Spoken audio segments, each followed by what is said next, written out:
Assalamualaikum warahmatullahi wabarakatuh. Perkenalkan, nama saya Ulfa Inaya. Di sini saya ingin membacakan biografi Sultan. Pertama, diawali dengan orientasi Sultan Syahrir. Sultan Syahrir dilahirkan pada tanggal 5 Maret 1909 di Padang Panjang, Sumatera Barat. Ayahnya bernama Muhammad Reza, yang dikenal sebagai Maharaja Sultan. Ayahnya berasal dari kota Gadang, Bukit Tinggi. Sultan Syahrir adalah anak ke-8 dari keluarga Muhammad Reza, gelar dan Maharaja Sultan. Sultan Syahrir adalah seorang intelektual, perintis, dan revolusioner kemerdekaan Indonesia yang menjadi politikus dan Perdana Menteri pertama di Indonesia setelah Indonesia merdeka. Pendidikan Sultan Syahrir awalnya dimulai di Holland Inland School atau HIS di Padang Panjang. Kemudian melanjutkan sekolah menengah pertama SMP di Bukit Tinggi. Di tahun 1929, ia melanjutkan studinya di Belanda di mana ia sangat aktif dalam gerakan mahasiswa Indonesia dan bergabung dengan organisasi Jomjorfa. Yang kedua, ada peristiwa penting dari Sultan Syahrir. Peristiwa penting terjadi 2 hari sebelum proklamasi kemerdekaan Republik Indonesia, yaitu kekalahan Jepang.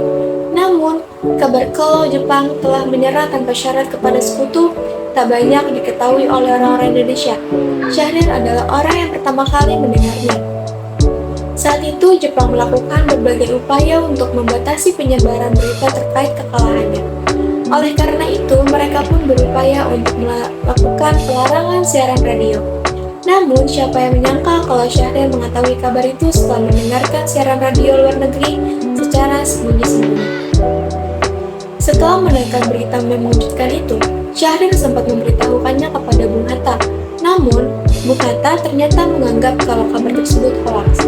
Bung Hatta pun memilih untuk menunggu kepastian berita kekalahan Jepang dari sekutu tersebut. Dan terakhir ada priorientasi dari Sultan Syahrir.